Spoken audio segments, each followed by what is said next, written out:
Beberapa orang percaya, di tempat-tempat tertentu terdapat dimensi paralel yang diciptakan makhluk halus sebagai tempat kekuasaan mereka. Entah nyata atau tidak, tapi beberapa pengalaman membuktikan bahwa lingkaran setan itu memang benar-benar nyata. Lingkaran setan, begitu aku menyebutnya. Sebuah area yang cukup luas di mana terdapat banyak makhluk-makhluk yang tak kasat mata bersemayam. Ada juga yang menyebutnya dimensi paralel, di mana seakan-akan terdapat kehidupan di dalamnya. Ada keramaian, ada orang-orang beraktivitas, sama seperti di dunia biasa. Bedanya, mereka semua sudah mati dan menjadi arwah dua penasaran. Beberapa kejadian sempat menghantui, beberapa orang yang tanpa sengaja masuk ke lingkaran setan mereka akan terjebak beberapa waktu. Dan hanya berputar-putar di dalamnya tanpa tentu arah. Saat mereka sadar, mereka telah melewati ruang dan waktu di dunia paralel di mana melewatkan beberapa masa di dunia nyata. Apakah ini nyata? Ada satu cerita yang aku dapatkan malam ini. Aku baru saja berkemas dan bersiap pulang kantor. Waktu masih menunjukkan jam set 8 malam. Grab yang aku pesan pun udah terdengar suara motornya dari arah pagar depan. Aku perhatikan kantor sudah mulai lengang, beberapa sudah berangkat bermain badminton dan beberapa di antaranya masih bermain PS di escape room. Seorang driver Grab paruh baya parkir di depan gerbang kantor. Wajahnya datar, tanpa sapaan saat aku menanyakan apakah itu orderan yang aku pesan. Tatapannya pun kosong tanpa arah yang jelas. Mungkin dia lelah setelah seharian narik, begitu pikirku. Tanpa banyak bicara, ku mulai naik ke motornya dan kami mulai berangkat. Sekitar 100 meter aku mencoba mengajaknya bicara, sekedar memecah suasana agar selama perjalanan tidak begitu kaku. Sesekali dia mengangguk dan menjawab dengan suaranya yang serak. Aneh sekali, tidak pernah aku mendapatkan driver Grab sedingin ini. Tak berapa lama aku tersentak dengan pertanyaan driver itu yang tiba-tiba dia ucapkan. Mas, pernah masuk ke kawasan angker? Aku cukup kaget dengan pertanyaan bapak ini. Tak biasanya aku mendapatkan pertanyaan yang sulit aku jawab dari seseorang yang baru aku kenal, apalagi seorang driver Grab. Belum pak, ada apa emangnya? Bapak itu memperlambat laju motornya, dia mulai menceritakan maksud dari pertanyaan itu. Sungguh tak pernah kusangka, masih ada orang yang mengalami hal ini.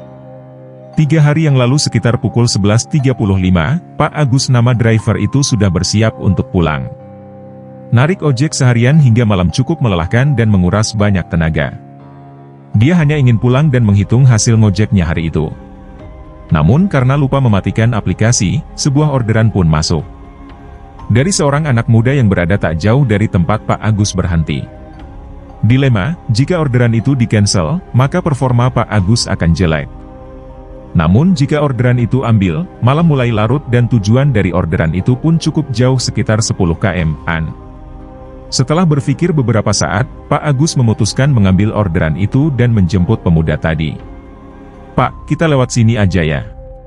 Depan belok kira. Biar lebih cepat. Tapi mas, itu jalan Karya Timur, apa nggak sebaiknya lewat jalan utama aja?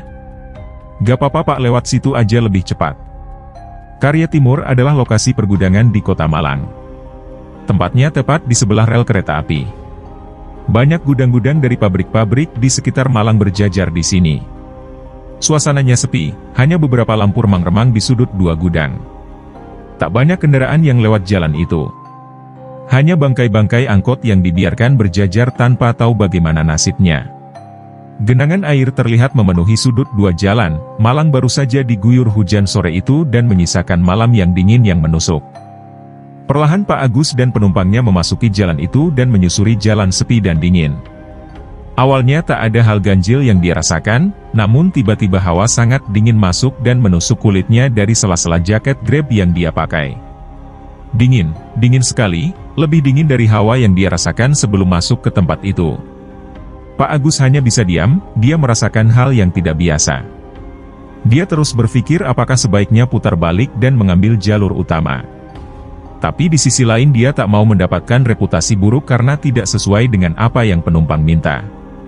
Belum sempat kebingungan Pak Agus terjawab, terlihat ada cahaya-cahaya yang cukup terang dari lampu-lampu yang tak jauh berada di depan. Tampak seperti sebuah keramaian, tapi apa? Pasar malam? Atau pesta rakyat? Wah, ada ramai-ramai, apa itu pak? Gak tahu mas, Kayak ada pasar malam. Pak Agus memperlambat motornya dan mengamati suasana keramaian itu. Tampak memang seperti pasar malam dan ramai. Ada berbagai macam pedagang kaki lima yang berjajar, dan pengunjung yang berdesakan melewati jalan-jalan di sela-sela pasar malam itu. Namun keramaian itu menjadi bertambah aneh saat Pak Agus memperhatikan wajah dari orang dua yang berada di sana, pucat dengan tatapan kosong. Semua memiliki raut wajah dan ekspresi yang sama. Wah, apa ini? Aku masih berpikir keras dengan apa yang Pak Agus ceritakan. Meski suaranya serak, dia menceritakan dengan sangat jelas. Sejenak mengusap dahinya, dia meneruskan apa yang dia ceritakan. Usai melewati pasar malam aneh itu, Pak Agus dan penumpangnya melewati jalan yang membingungkan. Beberapa perempatan yang sama pernah dia lalui sebelumnya. Seperti melewati jalan yang sama 2 kali. Beberapa jalan juga tak pernah ditemui, apakah ini jalan baru? Pak Agus tak berpikir sejauh itu, dia terus memacu motornya ke arah tempat yang dituju. Tapi semakin jauh perjalanan, Pak Agus merasa mereka tak pernah meninggalkan tempat itu. Tetap berada di antara gedung 2 gudang yang berbaris rapi di kiri dan kanan. Maaf mas beneran tahu jalannya nggak ya? Saya tahu pak, tapi kenapa berubah ya? Berubah bagaimana ya? Saya nggak yakin pak, tapi setahu saya tidak ada jalan yang mengarah masuk ke sana. Tapi kenapa jadi ada jalannya? Lagi, Pak Agus berusaha untuk mencari jalan keluar, tapi lagi-lagi mereka kembali ke tempat-tempat yang pernah mereka lalui. Seakan-akan mereka berada di dalam sebuah mazir raksasa dan tak pernah bisa keluar. Semakin kita pergi jauh, maka akan semakin mendekat dan tidak bisa keluar. Demikian juga dengan Pak Agus dan penumpangnya. Merasa ada yang tidak beres, Pak Agus mengerti akan kondisi ini dan berusaha untuk tenang. Dan meminta penumpangnya untuk tetap tenang. Mas, sepertinya kita sedang di dalam wilayah yang gak wajar. Maksudnya Pak? Gak tahu mas, saya merasa udah ngelewati perempatan ini 7 kali. Iya pak, saya juga merasa demikian. Ya udah, bantu saya baca surat-surat pendek ya mas. Saya akan tetap fokus mencari jalan. Si penumpang hanya mengangguk, dan mengikuti apa yang Pak Agus minta. Pak Agus sendiri tetap tenang dan berusaha mencari jalan keluar dari tempat yang penuh tanda tanya itu. Beberapa menit kemudian Pak Agus melihat ujung jalan mengarah ke jalan utama. Sepertinya itu jalan keluar. Apa yang dia lakukan membuahkan hasil.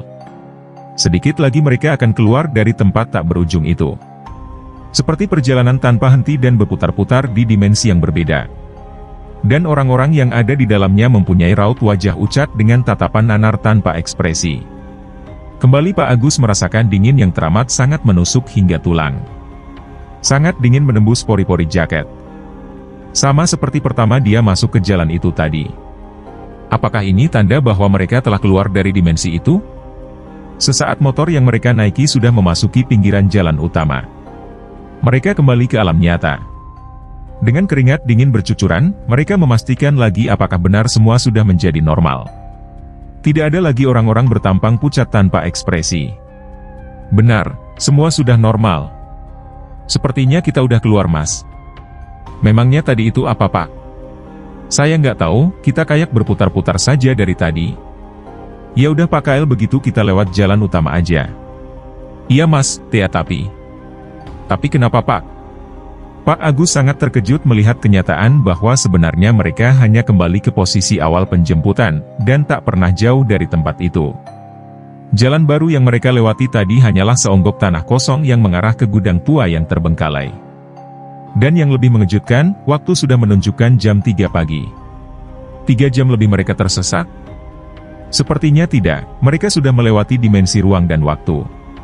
Pak Agus hanya merasakan beberapa menit tersesat, tapi sebenarnya sudah beberapa jam di alam nyata. Apa benar demikian? Aku sendiri kurang yakin. Dari banyak pengalaman yang aku baca, adalah orang beruntung yang bisa keluar dari lingkaran itu. Selebihnya mereka tersesat lebih lama lagi dan mungkin tidak bisa keluar. Motor Pak Agus sudah merapat di depan pagar rumahku, cerita yang sangat seru aku dengarkan dari mulutnya. Masih dengan tatapan datar tanpa ekspresi. Setelah aku bayar dan mengucapkan terima kasih dia pun pergi di antara kabut malam itu.